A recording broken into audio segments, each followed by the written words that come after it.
background noise. My car is very loud, but I'm on my way to Washington, D.C. to watch the world premiere of The American Miracle and do some press for it. So here we go. I'm here at the American Miracle world premiere. Here we are on the red carpet, just getting ready for people to come down, so stay tuned. Hello, sir. How do you do? Doing wonderful. How are you? Well, thank you. Good, glad.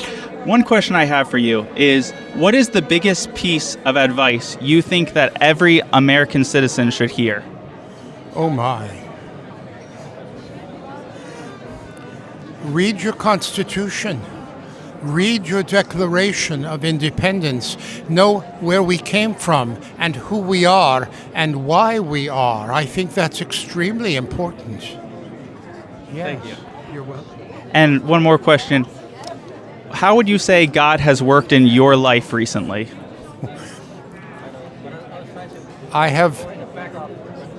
I've been a deist for most of my life, and I do believe in God, and I think without the presence of God, I probably would never have been in all of the phenomenal places and met the phenomenal people I have in my life. I'm most grateful. All right. Well, thank you very much, You're sir. very welcome. Thank you. What is one piece of James Madison's life that you feel more people should know about? That he was brilliant and that he was much more involved in the process of the making of the government. He was always known to be the go-to person for knowledge. Even His Excellency General Washington, when he became president, can we edit that? Yeah. Sought James Madison's counsel, even though he was 19 years his junior and in a different branch of the government. And as you know, according to the Constitution, the branches of the government stay separate. But if you ask His Excellency, he would probably admit that Mr. Madison was quite important in the decision-making process that he utilized. All right. Well, thank you very much, sir. Pleasure. Good to meet you. Good to meet you. What brought you onto this film and this particular project? I had been privileged to be a part of a film called I Heard the Bells, produced by Sight and Sound Theaters. And Ralph Augustron, the producer of this project, saw that movie and just called up the directors and said, can we speak to this young lady? And so I was really thankful and very, very honored that he saw my film and asked me to join in. Thank you very much. Yes, thank you. Hi. Hello. Pleasure to meet you, sir. Good to meet you. I have a question for you. You've been in the public eye for many years.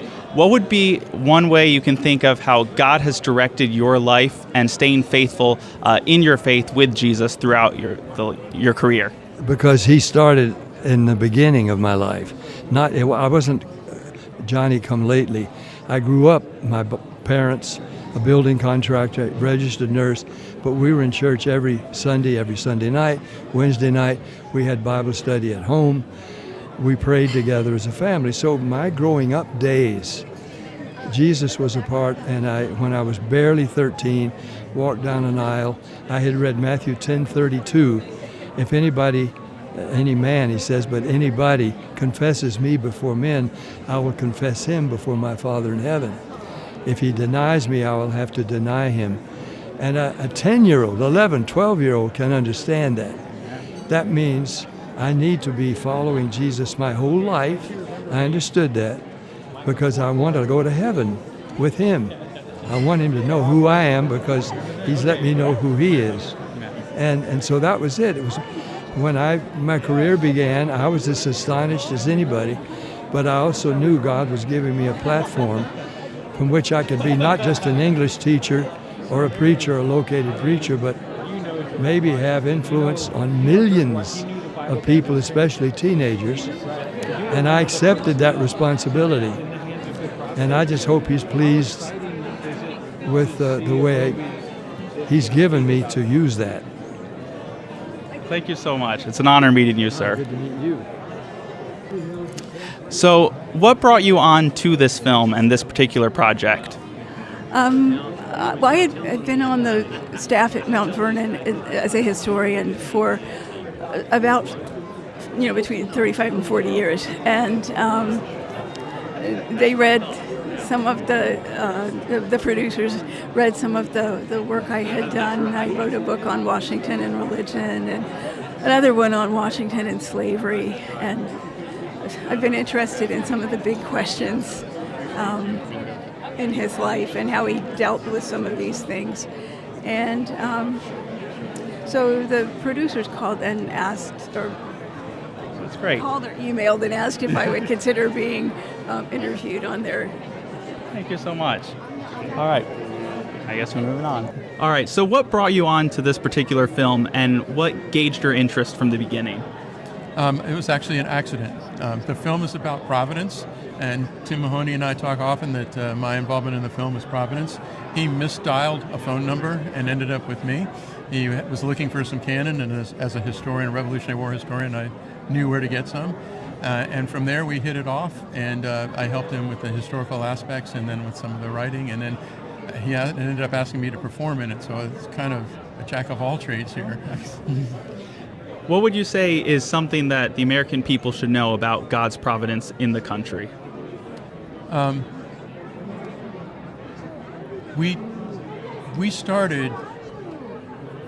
America started with people fleeing from religious persecution. If you look at the Pilgrims, Quakers, all the different religions that ended up here in America, what's important that the film is trying to bring forward is that our government is established on a contract between all of us. And that contract ensures that we are free to practice whatever religion we choose. Thomas Jefferson said that the government has no right to regulate a person's mind, and religion happens in the mind of a person, between that person and God. And that's embodied in our Constitution. It's important to carry that forward. Well, thank you very much. Pleasure meeting you. What would you say was your greatest excitement while working on this film? I think I have more than one, but I think part of it was being at the Constitution Hall when we filmed the scenes. I should say Independence Hall when we were filming the Constitution. And that was probably seeing all those men as founders dressed and going through with George Washington and Benjamin Franklin. That was a pretty exciting moment. All right. Well, thank you very much. Thank you. Hello. It's an honor. Pleasure to be with you, sir. What are some of the challenges you faced in developing the nation into what it has become?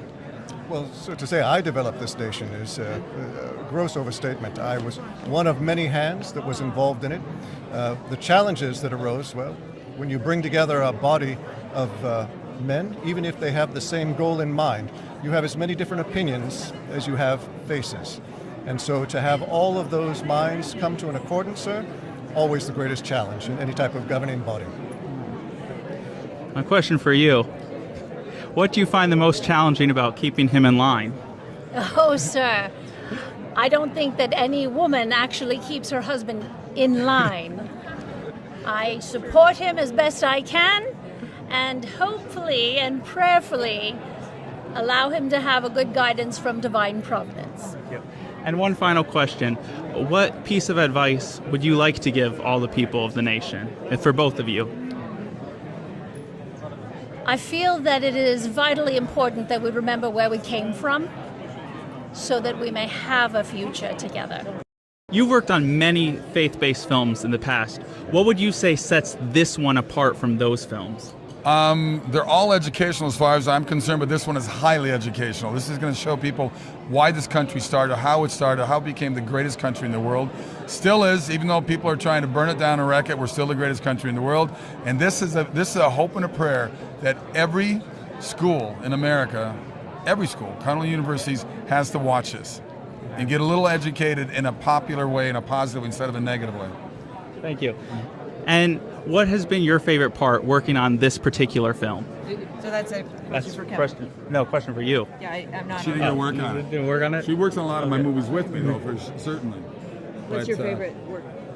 Well, just, look, I've played Abe Lincoln in a movie. I played George Washington. Now I really like the wig. The wig was my favorite part, yeah. And I got to play Jefferson. So I just, I'm a fan of what these guys did. They're brilliant. If you really took the time to read the Constitution, you'd be blown away that these guys wrote this document, because it's and they were homeschooled. Incredible. Oh, and they were homeschooled. So was I. There you go. We homeschool our kids, so there you go. Thank you. All right.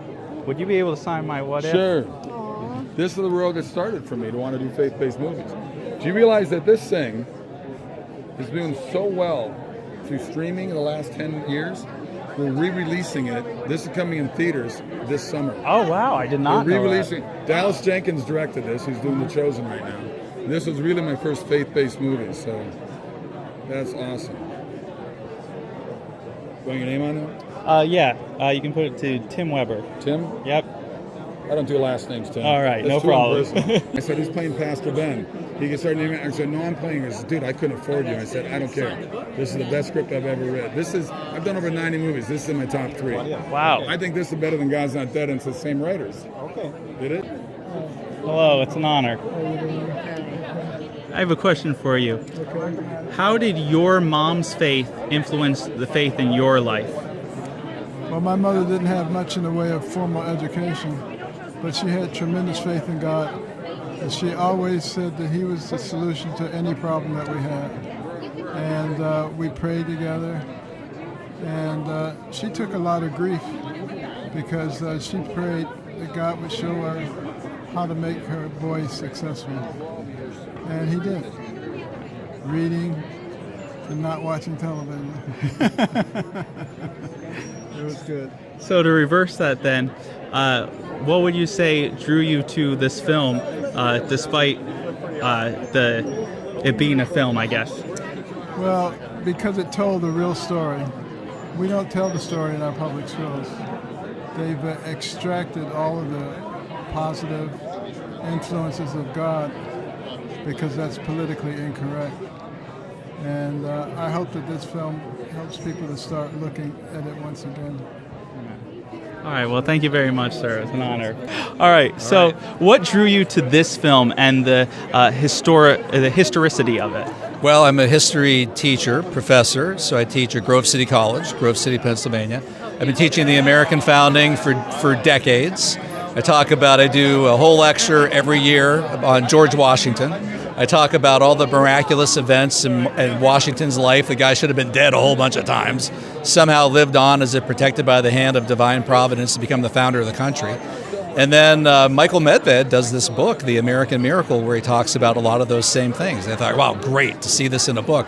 And then I find out that he's doing a film on it, and he asked me to be interviewed for it. I thought, great, sure. And I've done a lot of interviews over the years for documentaries that nothing ever becomes of them.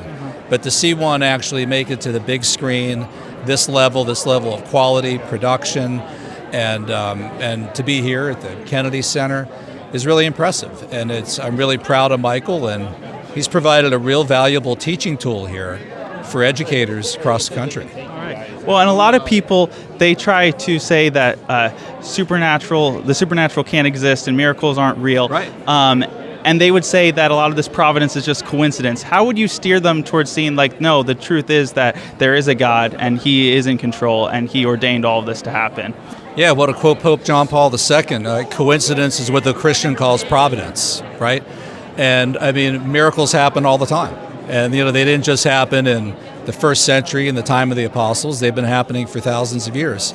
And look at this incredible country we have. In a way, it really is a miracle. The greatest melting pot in the history of humanity. And it clearly seems that there was a divine and, miraculous hand in the founding of the country. People need to know about it. Yes. Maybe it'll make them love America again. Well, thank you so much. Sure. It's an honor. All right, you got it. Okay. What would you say is the biggest thing that people should take away after watching this film? That our nation is no accident, and that God's hand truly was in the foundation, and not only in the foundation, but God's hand is still in the building of our nation. And so even though we know miracles are instantaneous, healings take time. And so we are still in that healing process, and we all need to cooperate so that healing can be all of ours. So, yes. Thank you very much. Thank you. God bless you. God bless. I'm here with James Arnold Taylor, the man, the myth, the legend. Sir, what brought you to this film, and what separated, especially being a voice actor, stepping more onto on-screen? It's very different for me, Tim. I have always been inspired by great acting on camera. As a voice actor, I feel like they're one and the same, and so getting to be a part of a film like this was wonderful with Tim Mahoney and Doug Maddox and all the folks making the film. And getting to play a historical character, Daniel Webster, and stand where he stood, give the speech he gave for the eulogy for John Adams and Thomas Jefferson, really amazing. On the 50th anniversary of the signing of Declaration of Independence is when they passed away.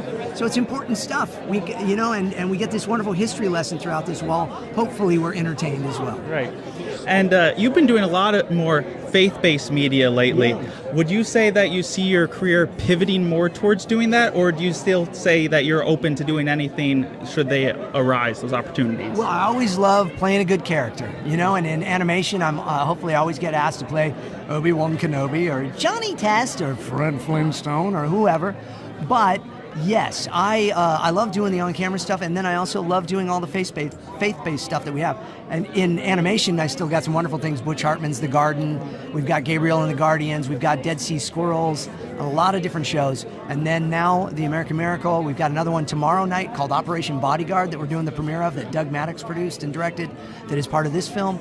And then I just had my own film, Hidden Blessings, which you have been so kind to support as well.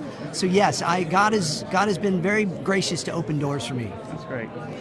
You said recently on the 10K Heroes live stream, you were talking about how you see how God set it up, where if you had done some of this faith-based stuff earlier, not many people would have known your name, and so you might not have gotten the same audience. How would you say God has sort of shaped your past career with where you are now to bring a greater audience? Yeah, it's a great question. I think that it's the biggest thing is you and I have talked about this before. You never know what God is crafting in your life, right? You've seen it, I've seen it. And we think from this spot, oh, come on. And he's like, just wait. I'm planning other things and I need to get you here. But in order to do that, you got to go through here and there and everywhere. And so I love how you put that. I think that is, I don't know if I put it that well in that interview. But I definitely feel like God has had me on a journey, and I'm excited to see what's next. Well, thank you. It's a pleasure. It's a pleasure. All right. Hello. We are Ralph Ogstros, executive producer of The American Miracle. All right. And my wife, Sylvia. Nice to meet you. What brought you on to executive produce this movie particularly? Well, Tim Mahoney, Doug Maddox, and I had just formed Heroic Pictures. So we were looking for a project to be our first project out of the gate. Michael Medved came to us, having worked with us before, and said, I've got this best-selling book that I'd love to turn into a feature film. So we reviewed it, and we decided that this would be our launching project for Heroic Pictures. So that's how we ended up here. Nice. And what would you say would be a takeaway that people should have after watching this film? Well, the tagline of the movie is "Our nation is no accident." So if our nation is no accident, then that means that there is purpose and agency and a plan that is in motion. And if that's the case, then that also places a responsibility on us as Americans to perpetuate that and to advance that plan. So we're hoping that people would come away with a sense of gratitude for how we got here and for the incredible sacrifices that people made for this country leading up to this, but that also we would leave with a sense of responsibility, that we just can't sit back and enjoy this freedom and liberty that we have, but that we have to work to perpetuate and advance it the way that our founding fathers did. All right, well, thank you. Thank you. Thank you. All right, so what brought you in to give your historical input in the creation of the film? My name is Jana Novak, and my late father and I wrote a book called Washington's God. So it was about the history of Washington and his religion, because many people tend to think that he was not religious, that he was a deist, and that's not true. What about you? So I was brought in to do on-camera work as well, and we've researched this time period. I've looked at a lot of historical newspapers, and what I discovered is that the people at the time were using the word providence to describe some of the miraculous things they were witnessing. And I think that's a very powerful testimony to, the title of the film, The American Miracle. So a lot of people who watch this will probably be believers, but what would you say would be one compelling point to get a non-believer to come and watch this film and hear about the history of the country? I think that fact that I talked about of he was trying to be really inclusive and careful about the language he used, because he did want all of the different religions. And he knew at the time, there's a letter he wrote, as she mentioned, you can find primary sources now digitized. So he wrote a letter at one point where he's listing all the different religions that were there that he hoped found this inclusive, and one of them was the Mohammedans. So we had Muslims even at the beginning of the country. And to me, that's one of the most important things to understand, is there's so much that should bring our country together rather than divide it. So especially with the anniversary, that's critical, and why the movie is so important. Anything you'd like to add to that as well? I would just like to add, President Washington wrote to a Jewish congregation on more than one occasion. He really, early on in the war, he told his men, I want you to respect the religion of the people if it's not your own. So being conscious of civil liberties was really important to him, and he used that term, civil liberties. And then one final question. A historian isn't a job that you hear popping up too much anymore. What would be a piece of encouragement you would give to those who are looking into becoming a historian themselves? If you don't study the history, you're doomed to repeat it, basically. So our history is what makes us who we are as nations and as people in the nation. So understanding where you came from in that overarching way is so critical.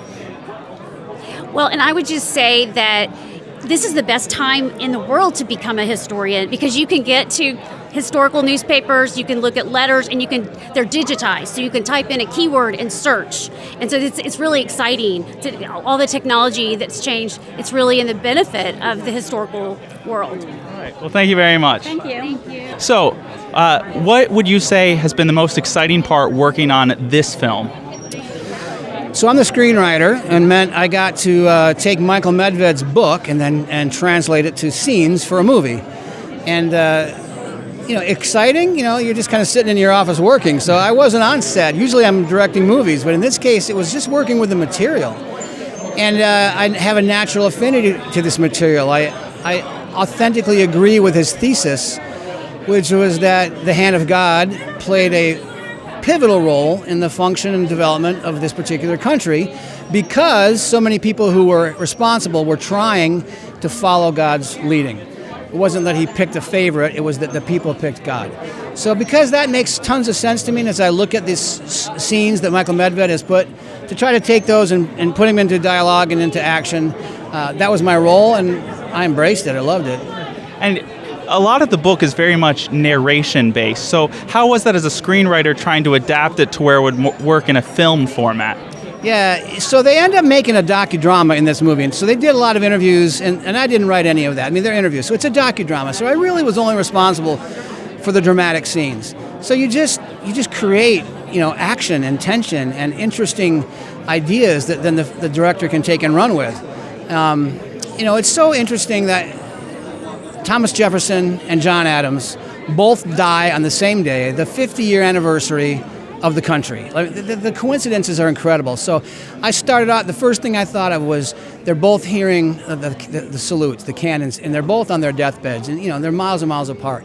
But so by adding cannon fodder and the party of the 50th anniversary, and then kind of cross-cutting that with these two icons of American history, knowing each other is on death's door, there was a dramatic scene that could be pulled out of that. Well, thank you very much. Yeah, man, my pleasure. All right, I'm here with Libby Smallbone, the star of The American Miracle. Yep. So you're obviously from a very famous family. How does it feel knowing that you're getting your time to shine the spotlight now more and more? Oh, well, I feel like it's a long time coming, and it's kind of nice getting out of the shadows for once. So, yeah, I like it. And how is it choosing the career of acting versus the music careers that a lot of your siblings have done? I feel like the music side of things would be the comfort zone, but it's also, I feel like the Smallbones are heavy in that field, so I was like, hey, let's do my own thing. Let's try some movies, and hey, I love it. I love doing characters and diving deep, I love it. It's great. And what is a piece of spiritual wisdom that you feel you should impart to others? Oh, wow, good question. I feel like keeping your eyes on Jesus. And don't forget to go to church. Community is the number one thing for us Christians, for people really. And I feel like people always think, hey, I'm good, I pray, I read the Bible. And no, you need to get into community and go to church and be around like-minded people. Yeah. And then final question, is there any prayer requests that you would want your fans to be praying for you? Okay, well, I'm about to start a film in Wisconsin. I think continued providence in the sense of opportunities and I guess guidance on knowing what is appropriate for my future in this career, because it's a shaky one at best. So I would appreciate prayer for that, and and to keep God in the center of my life and hearing His voice in every step. So. Amen. Well, thank you very much. Thank you. All right, what is one piece of advice that you think every American citizen should hear? I think they need to remember where we live and how amazing America is. We live in a great country and we have so much to be thankful for. And I think if we just remember that basic principle, I think it can shape our overall outlook in everything that we do. All right, well, thank you very much. Thank you. Save the best for last. Yeah, right? We love Legos. All right, what is one thing that you think every U.S. citizen should hear? Like a piece of advice. First, I'll say, I'm Doug Maddox, the producer of American Miracle. My wife, Ann Maddox, we've been making movies for over 20 years, and we couldn't be more proud to make American Miracle with Michael Medved, with Jodie Thompson, with Tim Mahoney, Ralph Oxters. This is an amazing team. And we all care about America. We all care about people getting the truth and love. And they're going to find some incredible stories about American history from the first and second sources. And then hopefully we'll make a Lego movie out of it. Yeah, it's great. Is there anything you'd like to add to that as well? Yes, we just hope people are encouraged and inspired and uplifted and just celebrate America, the 250th anniversary coming up. All right, thank you very much. I'm going to add one more thing. Okay, Yeah. when the kids were young, they're here, they're part of the movie. We actually would use Legos to do reenactments for train crash scenes before we go do them. Legos, go, man. Thank you so much. Thank you. Americans need to hear and believe. I mean, they've been told other things, and some of the other things they've been told are not true. What about you? Yes, I think it's wonderful that the story of the Founding Fathers and their beliefs and faith and how this country was founded. Well, thank you very much. What would you say your favorite type of food is? My favorite type of food? Oh boy. I would say a good, well-made, crispy pizza. Sorry. What about you? Burger. A burger. Good old Nice. American burger. Nice. All right, thank you very much. Thank you. Experience America's forgotten story. Tonight we will cross the river. The American Miracle, Our Nation is No Accident, arrives in theaters June 9th, 10th, and 11th only. America is something that I hold in my heart. Unveiling God's providential hand in our nation's founding. Don't miss this inspiring film.